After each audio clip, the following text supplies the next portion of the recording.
course. It's a publisher. I'm used to that. That's the right medium.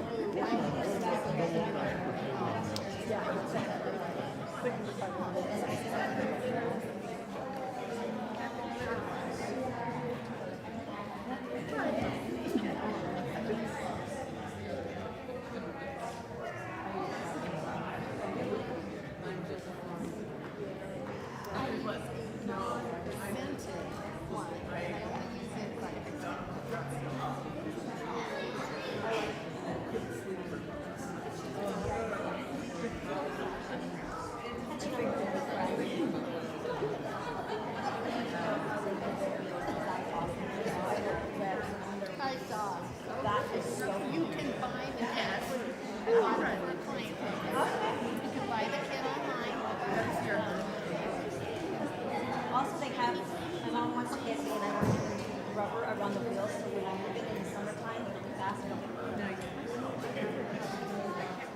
Not well. Not well. Gloves. Well, you can get the second. Oh, I see what you're saying. Yeah. And that gets hot. Yeah. Well, there's no reason you couldn't coat that. Yeah, summertime is the wet time. Yeah. Right now, directly.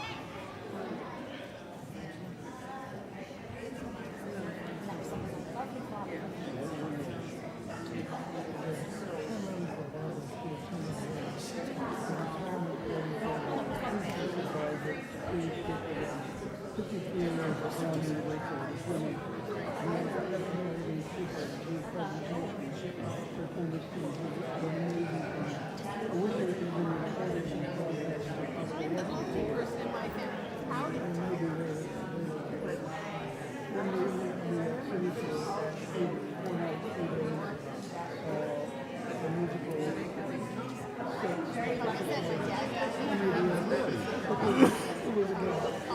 They basically sees the image that was given to them wide the whole thing is done with almost no their image. And they recapture their identity Right now, I'm doing a long-term thing. what was done to them.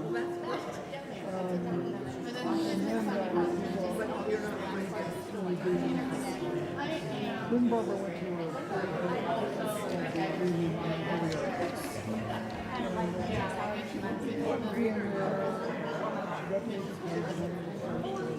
but these people would walk by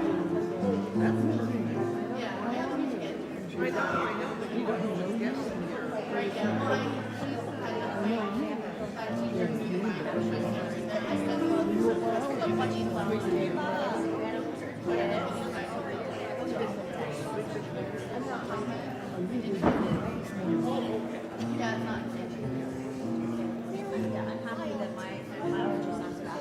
they do look like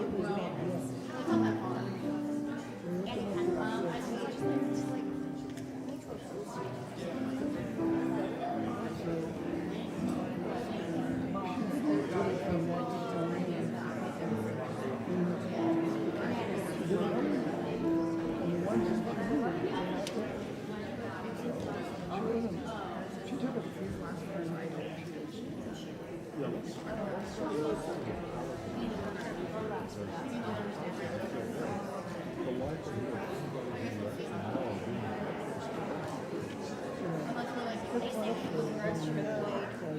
Sauce and salsa. And I don't know what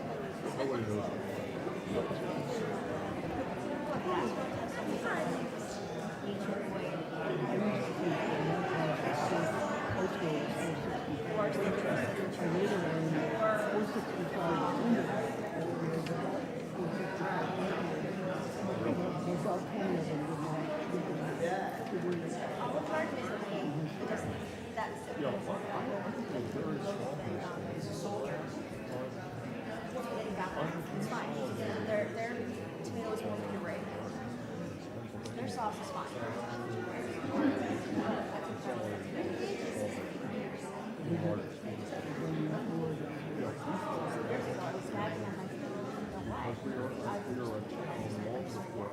And I'm like, strong identities. And there were a lot of them. We were in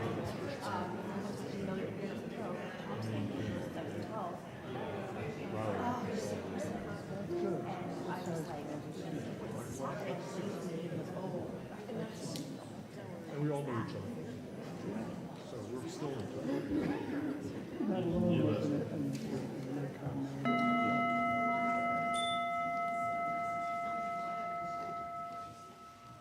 Good morning. I invite you all to join us in singing our gathering hymn today. It's in the gray hymnal. So if you want to grab a copy here. Gray hymnal. This is number 76 for flowers that bloom about our feet. Please rise in body or spirit as you are able as we sing hymn number 76 for flowers that bloom about our feet.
Good morning. Welcome to the Unitarian Universalist Congregation of Salem.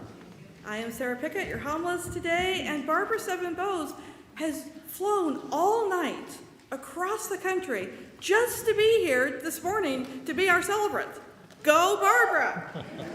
Oh, Bob flew over too, in case you were curious. So, if you can believe it or not, it is June. I cannot believe it. June 1st, and with that comes the beginning of Pride Month. What a wonderful, absolutely, what a wonderful way that we celebrate today by doing our own annual flower communion, which helps celebrate the uniqueness and beauty of each of us in this community. As you walked in, you saw a wonderfully randomly arranged bouquet of flowers, and you put a flower in to that bouquet. Later on, that bouquet will come forward in all its chaotic and uniquity. That's a new word. How about uniqueness? That works. And beauty, which can represent our own beauty and uniqueness, and how together we make a vibrant community. So welcome, both you here in person as well as online. We're so glad you're here today, and so glad we all took our Claritin so that we could enjoy this occasion in its many senses. Welcome.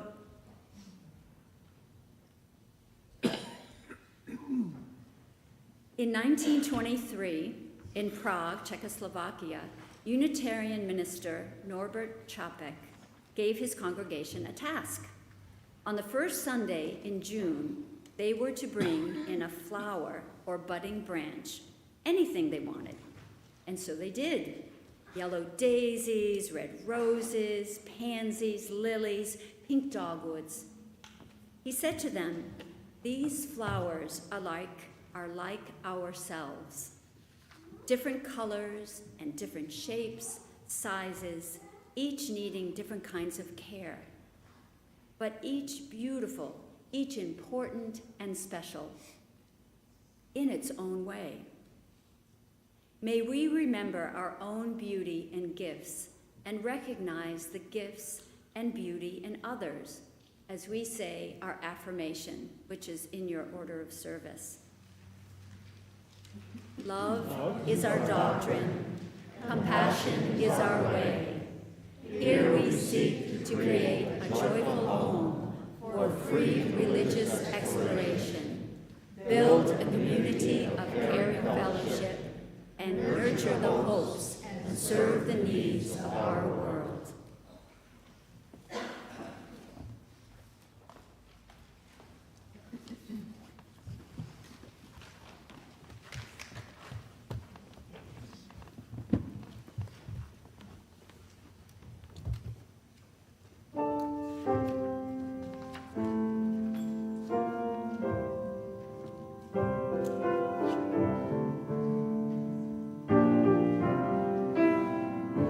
Station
that was lovely, choir. Each week, we light 3 chalices. The first is for our congregation, the Unitarian Universalist Congregation of Salem. We light the second chalice for our partner church in Šimanfalva, Transylvania, Romania. And we light our third chalice for our children and youth in religious exploration and around the world. These words by Amy Zucker Morgenstern: within the heart of the flower, the fountain of beauty. Within the heart of the community, a fire that warms and dances. Within the heart of each of us, a spark of the spirit of life. Holy, holy, holy. And Annie Jocelyn will come up. Oh, sorry. Hold on. We must sing the flames into life. Rise up, O flame, by thy light glowing, show to us beauty, vision, and joy. Everyone, young or young at heart, up front with me.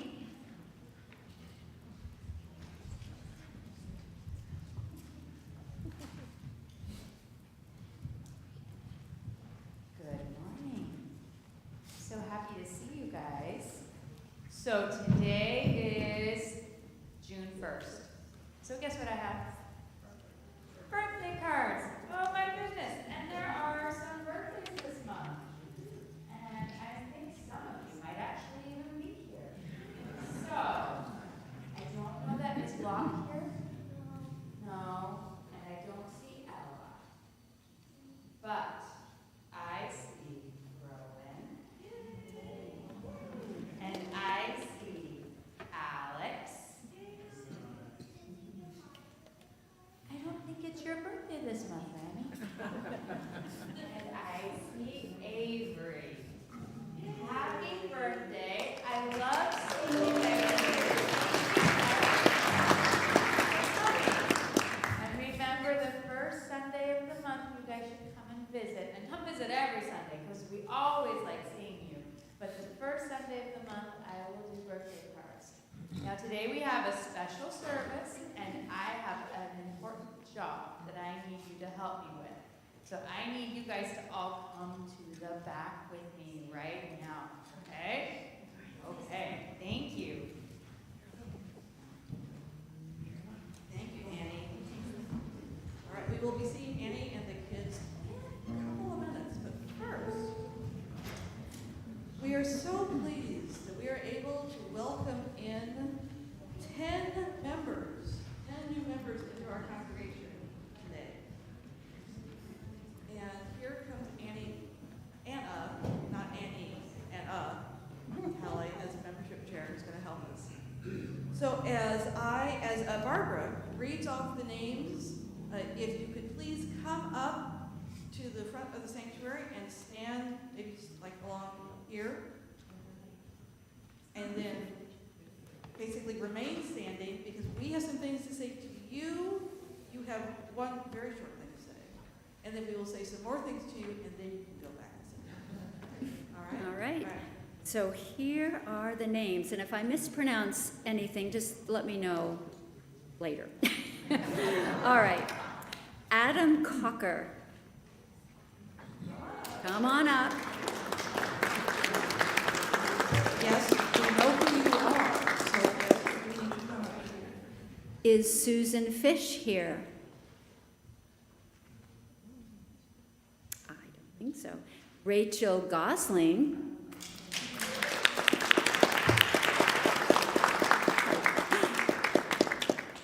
I'm going to do both of these together. Jason and Rhonda Holt.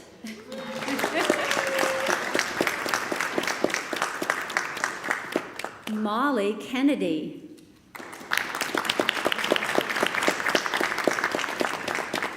I'll think I'll do these two together as well.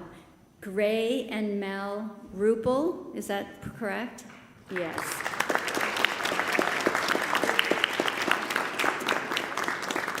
And Nancy Tomaskowitz, are you here, Nancy?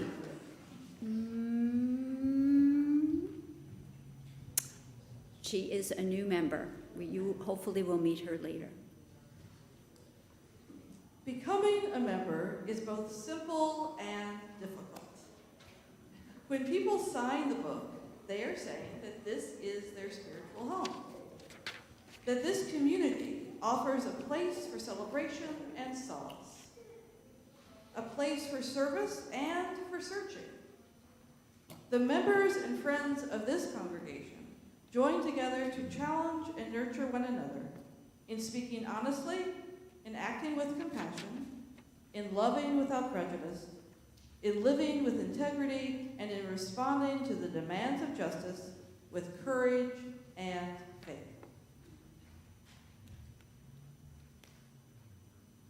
Thank you for being here and for signing the membership book.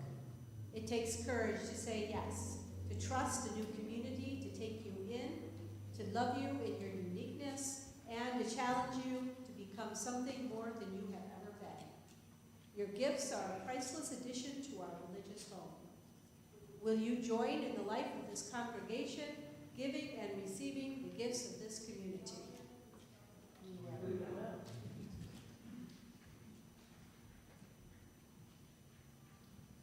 We also want to welcome all the new children that have been joining us in recent months. Your energy, questions, and curiosity are what carry the light of this congregation forward. May you find new friends here, and may you dream of a bright tomorrow. Thank you all for being here too. When people join this or any other congregation, what they are joining is a community of people, not a minister nor a building. Because you, the members and friends of this congregation, are already so generous, creative, diverse, interesting, friendly people. Others come and want to be a part of this good thing, and no wonder. Will you welcome these people into our congregation? Will you reach out to them in friendship, including them in our activities and fellowship? Will you open to their unique gifts and perspectives? Will you extend a warm welcome to each of them, remembering that each of us was once a new member? Will the new members of the congregation, all the members of the congregation, please rise in body or spirit and read with me the welcome of new members found in your order of service. The order of service, welcoming new members. We welcome you into membership in the Unitarian Universalist Congregation of Salem. Through your faith and your questions, we grow stronger as a congregation. Through your gifts and your energy, our possibilities multiply. Through the dreams that you cherish and your hope for a better world, our days become brighter and our vision renewed. Welcome. We are glad that you are here.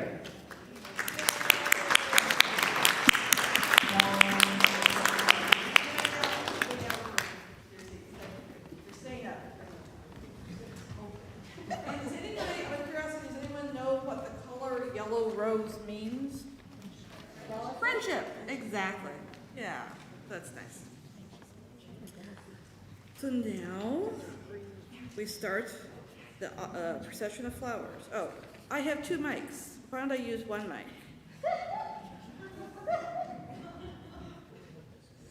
Today we honor the tradition of the flower communion.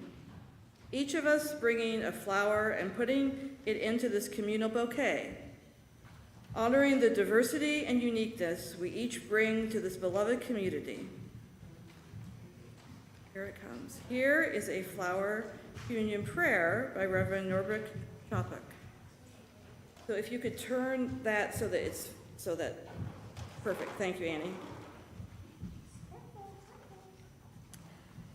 In the name of providence, which implants in the seed the future of the flower, and in our hearts the longing for people to live in harmony.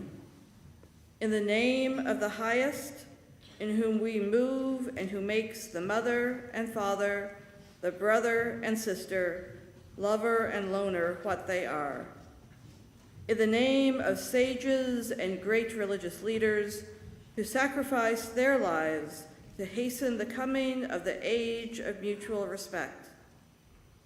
Let us renew our resolution, sincerely to be real brothers and sisters, regardless of any kind of bar which estranges us from one another. In this holy resolve, may we be strengthened knowing that we are God's family, that one Spirit, the Spirit of love, unites us, and endeavor for a more perfect and more joyful life. Amen.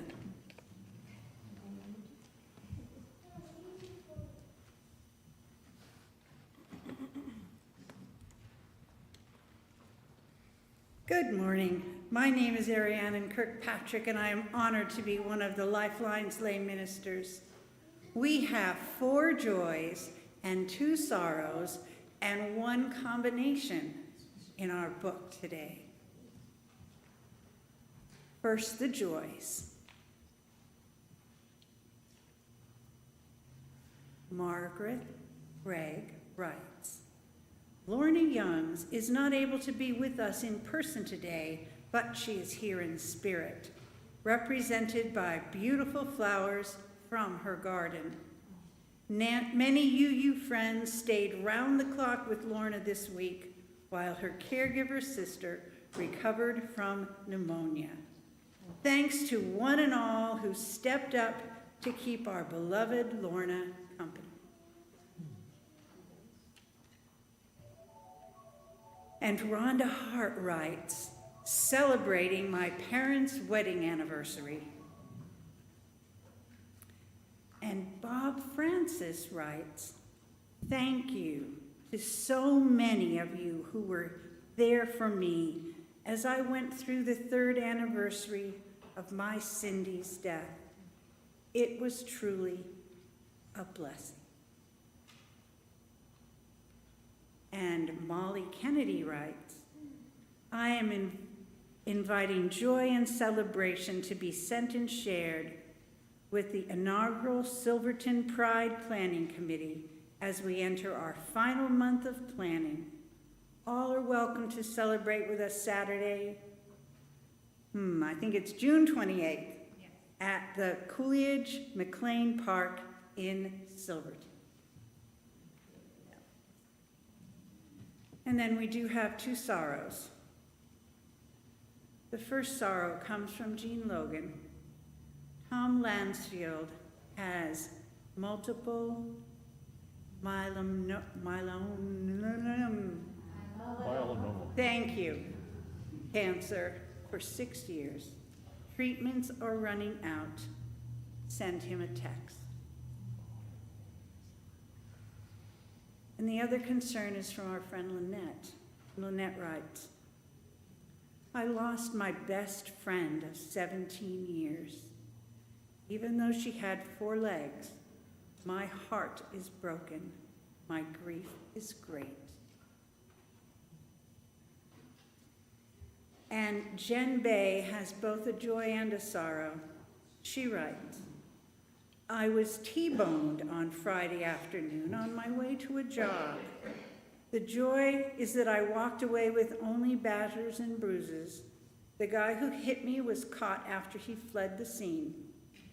The sorrow is that my beloved Kia Nero gave up her life to save mine.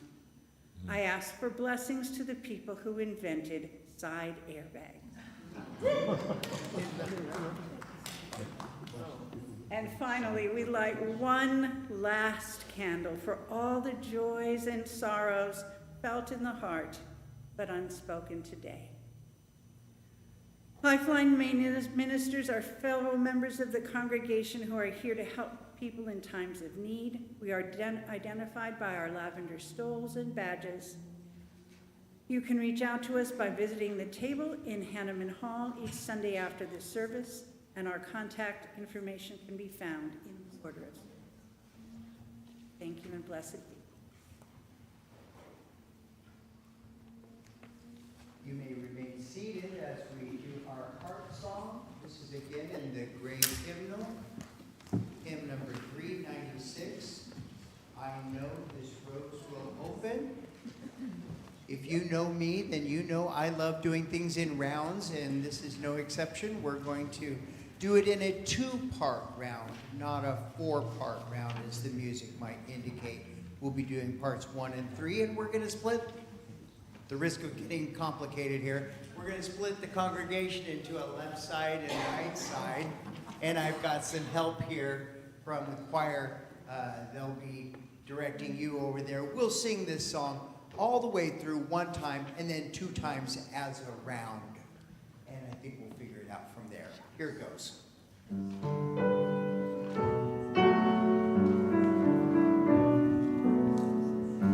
I know this rose will open.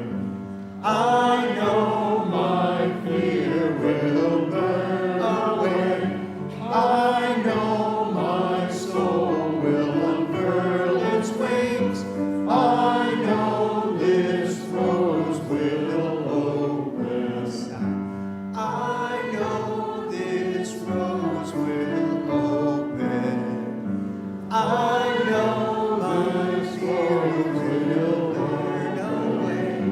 I know my soul will unfurl its wings. I know my soul will unfurl its wings. I know this rose will open. I know my fear will burn away.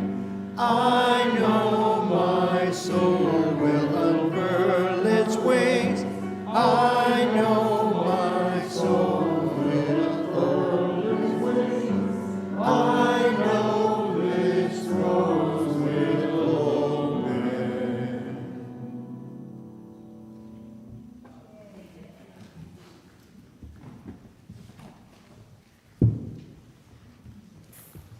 Appropriate poem, Flowers by Henry Wordsworth Longfellow.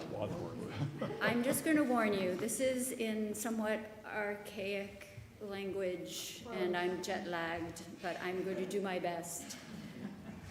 Spake full well in language quaint and olden, one who dwelleth by the castled Rhine, when he called the flowers so blue and golden, stars that in earth's firmament do shine. Stars they are, wherein we read our history as astrologers and seers of old, as astrologers and seers of eld, yet not wrapped about with awful mystery, like the burning stars which they beheld, wondrous truths and manifold as wondrous, God hath written in those stars above, but not less in the bright flowerets under us stands the revelation of his love. Bright and glorious is that revelation, written all over this great world of ours, waking, evident, our own creation in these stars of earth, these golden flowers. And the poet, faithful and far-seeing, sees, alike in stars and flowers, a part of the self-same universal being which is throbbing in his brain and heart.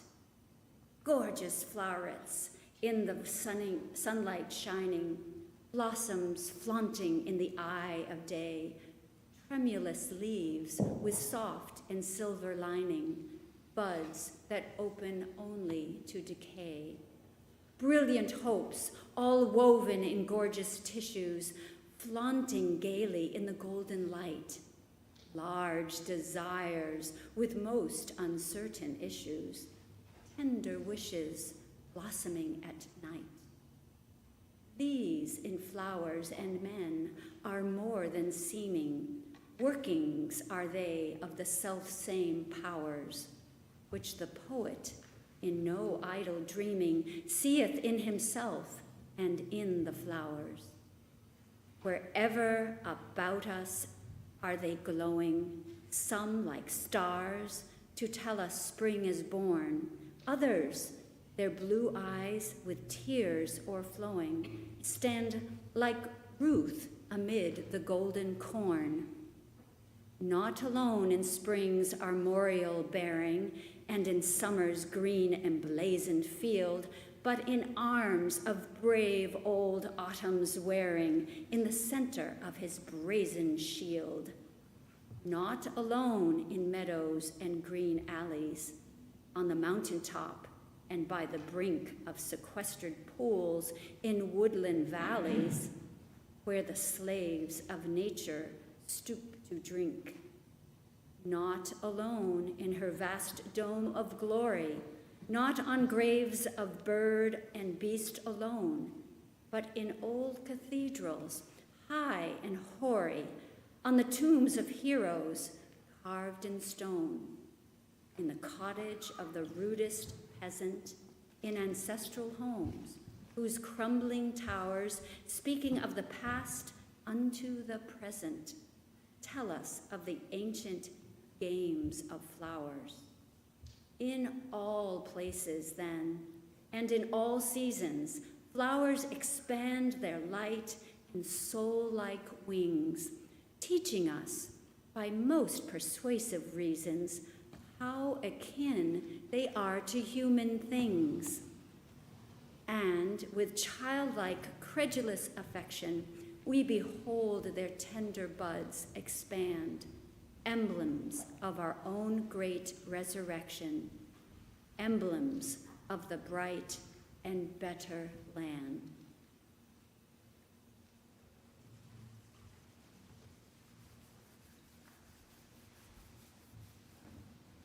Barbara, you did that very well for flying over. Of course, technically it's, 2 o'clock your time now, so no big deal.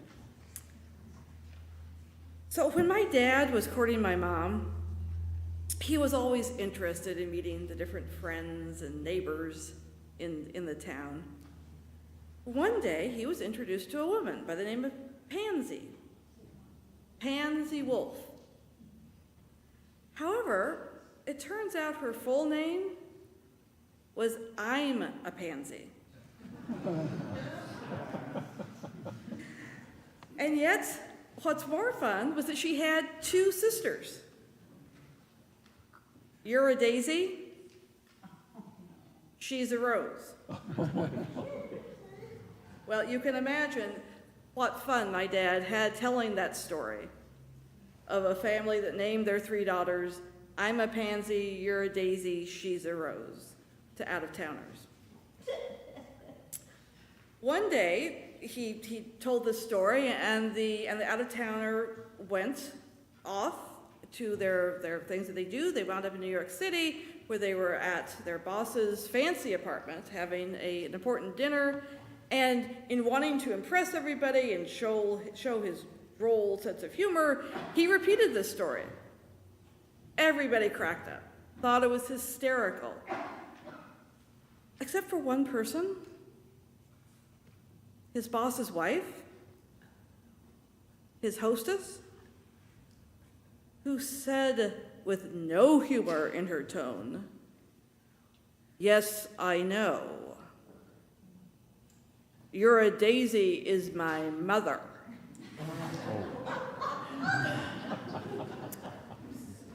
Which just goes to show we should try to be careful of what we say. Try to remember that the world is actually quite small and there are connections everywhere. The use of flower names and having flowers represent different meanings has been around almost since the time the first person put a very small yellow flower under another person's chin to see if there was a reflection of yellow to indicate that they liked better. In fact, flower terms can change their meaning over time. For example, the word pansy. It originates from Old French, pensée, meaning thought or remembrance. And Shakespeare used it as that meaning when, in Hamlet, Ophelia gathers pansies to remember her father. In the 1920s, it started being used as a derogatory slur against gay men. And what was interesting, I found out, that here in the US, in the mid to late 20s to the mid 30s, there was a period called the Pansy Performers, a pansy craze, where drag queens called pansy performers in underground locations in Los Angeles, New York, Chicago, San Francisco were held with great esteem. And then, what's also interesting is in 2005, English artist Paul Harfleet has created the Pansy Project, where he goes around, both in England and the US, throughout the world, planting pansies, where unfortunately incidences of either homophobic or transphobic abuse has occurred, both as a remembrance and an honor to the victims involved. The term florography refers to the language of giving and receiving flowers. And though we may think of this in terms of Victorian England, where the position of a corsage on a woman's dress may indicate either friendship or romance, and if you give flowers with the right hand, you are indicating yes, while if you give flowers with the left hand, you are indicating no to a question. Although it's been, as we say, we were aware of it in Victoria, England, it's been throughout history that this has occurred. For example, in 14th century Turkey, there was a game called Salim, or Salam, where the gifting of flowers and objects were sent, its message being interpreted through a series of rhythms and rhymes. In Chinese art, the plum blossom represents resiliency and purity, as it blooms in the harshest winter times. The Japanese cherry blossoms, reminding us of the impermanence in life, that there is hope and beauty, and though it does not last forever, there's always new life coming forth. The lotus flower in Buddhism reminds us that enlightenment cannot come without struggle, that one frequently has to push through the mud of suffering to get to clear representation of enlightenment and fully bloom. Different colors of lotus can represent different aspects. A red lotus representing love, white representing peace and purity and spirituality, and pink being the most honored and representing the Buddha himself. In Judaism, Christianity, especially Catholic, and Islam, there are all references to roses. Red being love or Christ's blood, white being purity, and the question of thorns versus no thorns, representing trial and suffering versus paradise itself. I was recently given a book on florography. And inside each page is a wonderful watercolor drawing of the different flowers, and it gives its meaning, its origin, and how combined with other flowers can send different messages. It certainly causes me to start to wonder, all right, if I have these flowers in my home, what am I actually saying? I wonder if we maybe want to start this practice again of giving messages through flowers themselves. Are there any situations? So, here we are. Sorry, lost my place. I found it. For example, if you look at foolishness of the columbine and combined it with lady slipper, which means capriciousness, and hawthorn, which means hope for a good outcome, then maybe you're saying that you hope the foolishness can be stopped and a good outcome can happen. Can you think of any situations that we're in right now where that would be handy? Maybe you can think of somebody you would want to send that bouquet to. Another example is the poppy, meaning eternal sleep. When this is combined with a snowdrop, this could represent the loss of a loved one, or with a dahlia, could mark the grave of a cherished companion. A thistle, combined with rosemary, indicates you can see through someone's facade. So I was thinking, if I gathered up flowers in my backyard, well, let's see. So there would be lavender, hydrangea, rose, mint. All of this together might give the message of distrust, boastfulness, love, and consolidation, or consoling.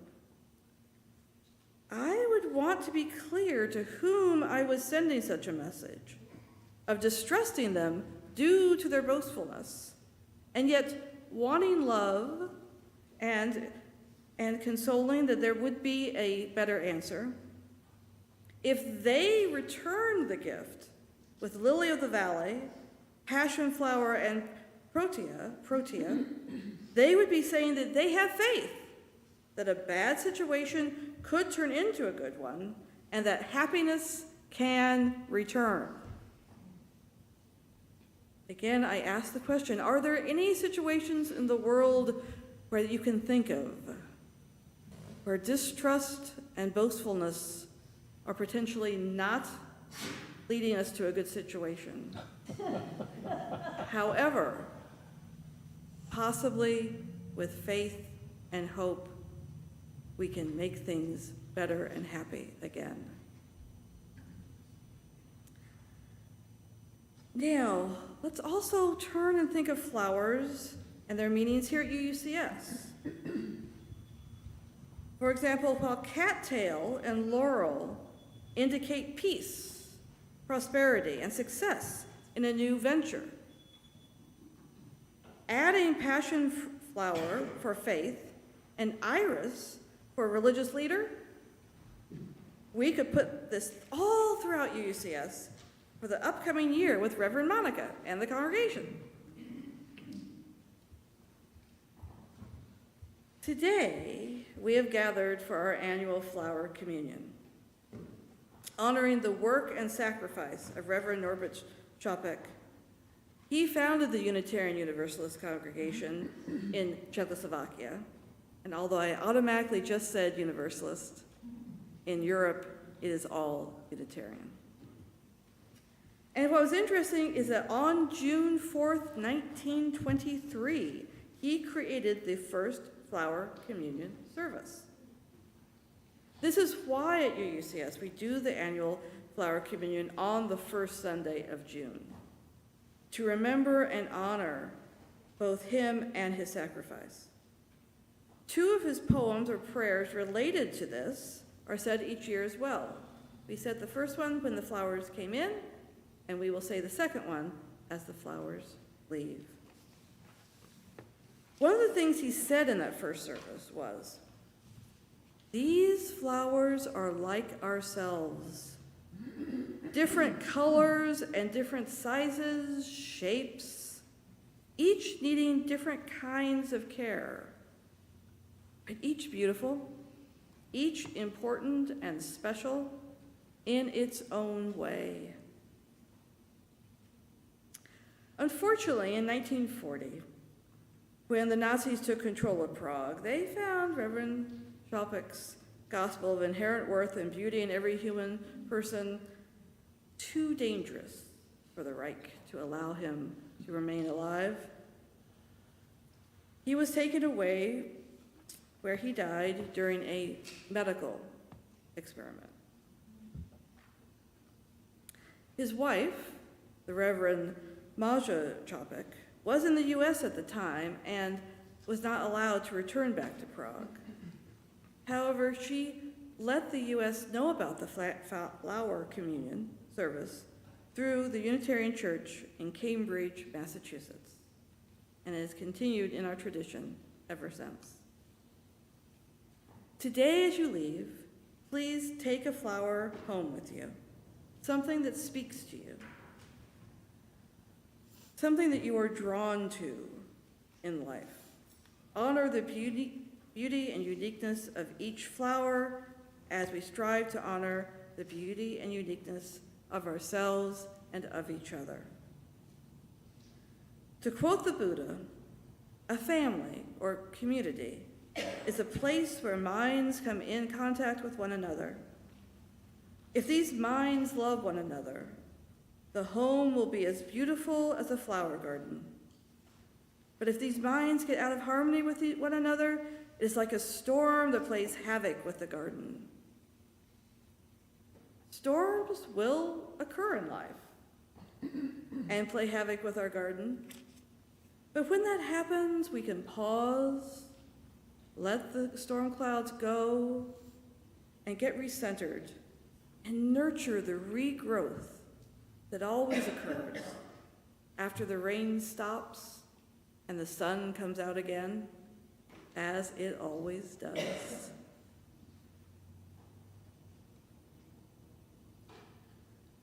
So let us pause now and look upon these flowers before us. Notice the varying colors, sizes, and shapes, each seeking their own spot at the sun, yet also sharing the communal space and making the visual beauty stronger and more vibrant for that sharing.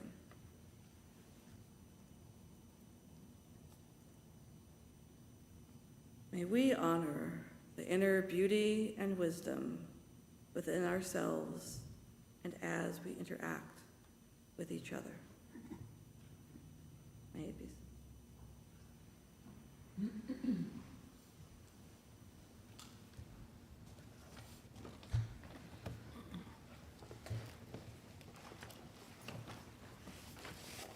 Sharing our gifts. We support UUCS through our pledges, time, and connections with one another. We support the Salem community through donations to the Marion Polk Food Share, and you can put those gifts in the little red wagon that Greg will bring up. Come on in, Greg. Our Share the Plate partner for the month of June is the Nellie Thompson Dorothy Patch Scholarship Fund. In 1976, the Pauline Memorial AME Zion Church was nearly destroyed by arson. Because of this event, Dorothy Patch, a longtime school teacher and community activist, and Reverend Nellie Thompson, founder of the AME Zion Church, began to work together to find ways to change Salem's racial climate. These two pioneers in racial diversity have lifted a strong voice for racial justice and equality in Salem. Motivated by their courage and leadership, the Nellie Thompson Dorothy Patch Scholarship Fund was established in 1993 to help students of racial and ethnic minorities in Salem reach their dreams. The scholarship provides financial assistance to underrepresented students of color in the Salem area to support their pursuit of college or trade school. Since 1995, the fund has assisted more than 250 students who have faced obstacles in their lives and who have shown promise and resilience by overcoming diversity. Our hosts will pass the gifts bag to you. Please give generously with cash or a check made out to UUCS. You may also scan the QR code on your order of service. For those who are online, click on Donate. Your generosity strengthens the love in this community. Thank you.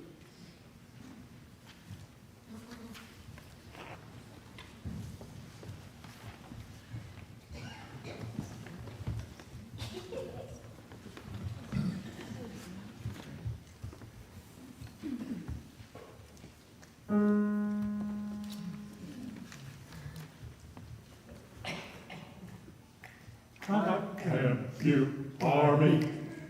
That's what I said, I am you, Army. Don't you see, I am you, Army. That's what I said, I am you, Army. Don't you see, I am you, Army. That's what I said, I am you, Army. Don't you see, I am you, Army. That's what I said, I am you, Army. Don't you see, I am you, Army. That's what I said, I am you, Army. Don't you see, I am you, Army. That's what I said, I am you, Army. Don't you see, I am you, Army. That's what I said, I am you, Army. Don't you see, I am you, Army. That's what I said, I am you, Army. Don't you see, I am you, Army. That's what I said, I am you, Army. Don't you see, I am a part of you. You are a part of me. And so together we are one body. I am inside your head. You are inside my heart. We fit together, perfect from the start. I am you, Army. That's what I said, I am you, Army. Don't you see, I am you, Army. That's what I said, I am you, Army. Don't you see, I am you, Army. That's what I said, I am you, Army. Don't you see, I am you, Army. That's what I said, I am you, Army. Don't you see, I am you, Army. That's what I said, I am you, Army. Don't you see, I am a part of you. You are a part of me. And so together we are one body. I am inside your head. You are inside my heart. We fit together, perfect from the start.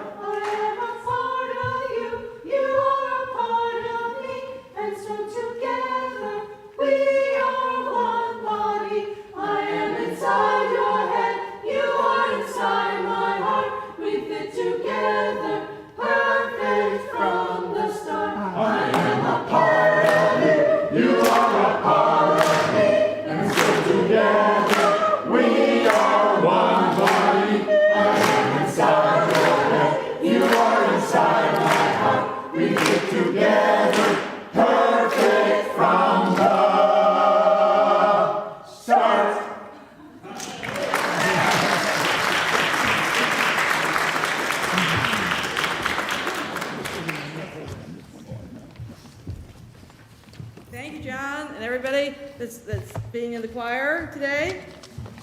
Hey, John, I have a question for you. Do you think... Yes.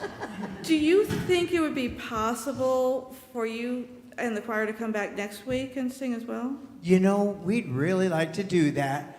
That would be so cool. Should we have them do that? That would be fabulous. In fact, being this is the beginning of Pride Month, and we kind of as a choir feel that last song you just heard, Connected, is, or it's just so appropriate for the Pride Month, and we'd like to sing that song again next week. So, what do you think? now we'll know exactly when to clap, and thank you. Yay. So we look forward to having everybody back and doing that, as well as some other arrangements. So thank you, Sarah. Thank you for the invite. Oh, well, no problem. Next week, yes, Monica is going to be back in the pulpit, and it is titled A Protest and a Party, Pride Sunday. Yes. The other thing that's happening next Sunday, now I'm looking at Lorianne going, okay, can we skip slides or, yes, we're going to skip slides too. just FYI, okay, how many people, so Vicki is here. I don't know whether you want to let her know or not, but how many of you read the newsletter this past week? Pretty good? Pretty good, okay. Okay, we want that number up a little bit. You can do this by making sure that you have access to the newsletter via contacting the office and or signing the little guest book out in the foyer, and they'll be sure and get your name and your email so that you get the newsletter and the Friday updates and everything that's going on. What I was also going to mention, thank you, Lori Ann, is that next Sunday also happens to be the annual business meeting. Yes, it's true. And why might this be important? Any ideas? There's this thing called the bylaws, a very boring piece of documentation, yet needed to run our organization. And 5 dedicated people have spent 2 years revising these bylaws. And we want to support them by coming to the annual meeting and voting on whether we want to accept that revision or not. So definitely. Anything else that goes on? Oh, elections, you say. Elections. We have some exciting people who are going to be wanting to join the board, which is exciting. We have some people within the board that would like to change slightly their position, also fabulous. And I believe we have somebody who would like to join the nominating committee. That is way cool. So we need your help and your input in order to do that. How many people, you don't have to raise your hand necessarily, but just think amongst yourselves, do I know I am allowed to vote? Yes. Think you do? Okay, great. Because I've signed the book, yes. I have made a pledge saying that I would donate some money. Okay, lovely. And I have made some sort of contribution towards that pledge within this fiscal year, which is ending as the fiscal year ends at the end of June. Okay, so I've done those 3 things. When I come next Sunday, I will be given 2 little tabs of paper, a yay tab and a nay tab. And notice I still put yes in right and no in left. See how that just keeps on going down through the years. Anyway, enough about that. Barbara, is there anything else happening to help keep us interested in the business meeting? Lunch. Lunch. Thank goodness. Food. Always a good thing. Okay, excellent. Thank you. I think that is everything. And I think we continue. But the flower ritual is not done. I would like to read the second poem by Norbert Chapek to consecrate the flowers. It's called Consecration of the Flowers. Infinite Spirit of Life, we ask. Annie, can you and the children please help with this process as Barbara reads these? The words will move and the flowers will move. All right, let's try that again. Infinite Spirit of Life, we ask thy blessings on these thy messengers of fellowship and love. May they remind us, amid diversities of knowledge and of gifts, to be one in desire and affections and devotion of thy holy will. May they also remind us of the value and comradeship of doing and sharing alike. May we cherish friendship as one of thy most precious gifts. May we not let awareness of another's talents discourage us or sully our relationship, but may we realize that whatever we can do, great or small, the efforts of all of us are needed to do thy work in this world. Amen. Now we proceed to the lighting of the social justice lantern. Sara takes the light of our chalice and lights the social justice lantern, representing the healing light of love that is within all of us.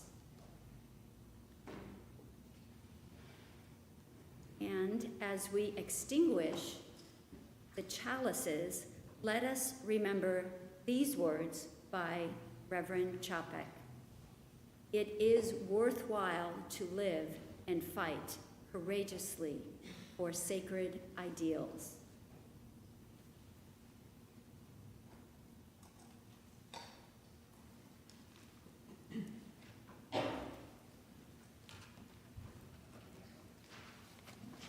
At this time, we'll move on to our closing hymn, which is number 134 in the gray hymnal.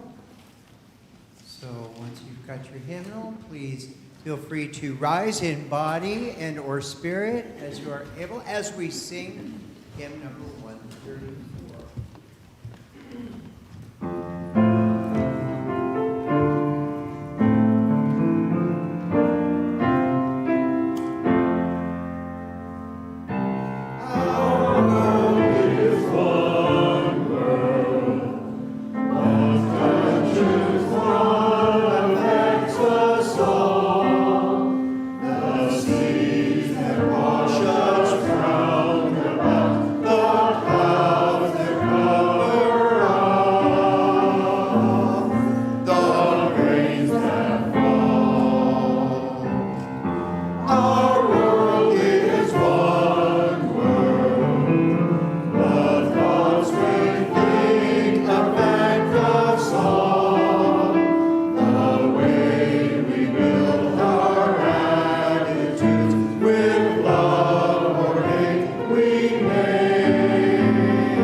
Conversation, coffee, and refreshment in Hanneman Hall, the Flower Sunday ritual would not be complete without the following.